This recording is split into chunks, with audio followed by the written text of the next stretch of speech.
తెలంగాణలో కొత్త పెన్షన్ల కోసం ఏళ్లుగా ఎదురు చూస్తున్న లక్షలాది మందికి రేవంత్ రెడ్డి ప్రభుత్వం శుభవార్త చెప్పింది.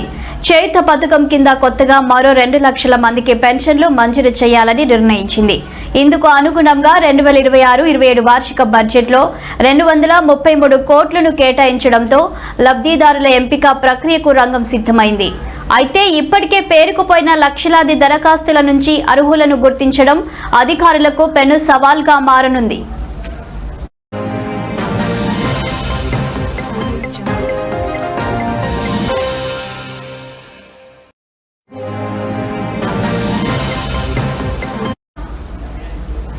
ప్రస్తుతం రాష్ట్ర వ్యాప్తంగా వివిధ కేటగిరీలలో 42.23 లక్షల మంది నెల చేయుత పెన్షన్లు పొందుతున్నారు. వృద్ధులు, వితంతువులు, ఒంటరి మహిళలు, గీత, చేనేత కార్మికులు, హెచ్ఐవి, బోధకాలు బాధితులకు నెలకు 2016 రూపాయల చొప్పున ప్రభుత్వం అందిస్తుంది. దివ్యాంగులకు మాత్రం పెన్షన్ను 4016 రూపాయలుగా ఇస్తున్నారు. ఇప్పుడు ఈ జాబితాలోకి మరో 2 లక్షల మంది కొత్తగా చేరనున్నారు. గత 3 ఏళ్లుగా బోధకాలు, డయాలసిస్ బాధితులకు తప్ప కొత్తగా ఎలాంటి పెన్షన్లు మంజూరు కాకపోవడంతో అర్హులైన వారు తీవ్ర నిరాశలో ఉన్నారు.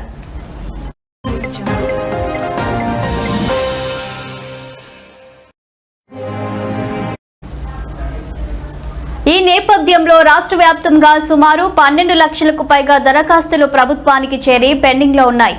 ఇటీవల బడ్జెట్లో కొత్త పెన్షన్ల ప్రకటన వెలువడిన తర్వాత ఫిబ్రవరి 20 నుంచి ప్రజావాణి వంటి కార్యక్రమాల ద్వారా దరఖాస్తులు వెల్లువెత్తుతున్నాయి. దీనికి తోడు గురువారం రాష్ట్ర వ్యాప్తంగా జరుగుతున్న గ్రామ సభల్లో కూడా భారీగా దరఖాస్తులు వచ్చే అవకాశం ఉందని అధికారులు అంచనా వేస్తున్నారు.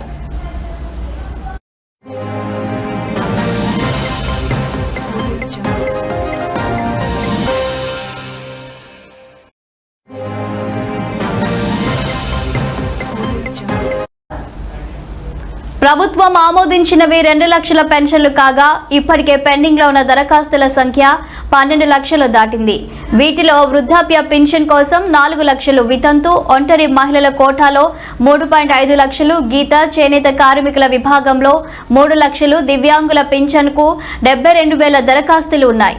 ఈ భారీ సంఖ్య నుంచి కేవలం 2 లక్షల మంది అత్యంత అర్హులను ఎంపిక చేసేందుకు పంచాయతీరాజ్, గ్రామీణ అభివృద్ధి శాఖ అధికారులు త్వరలోనే పటిష్టమైన వడపోత కార్యక్రమం చేపట్టనున్నారు.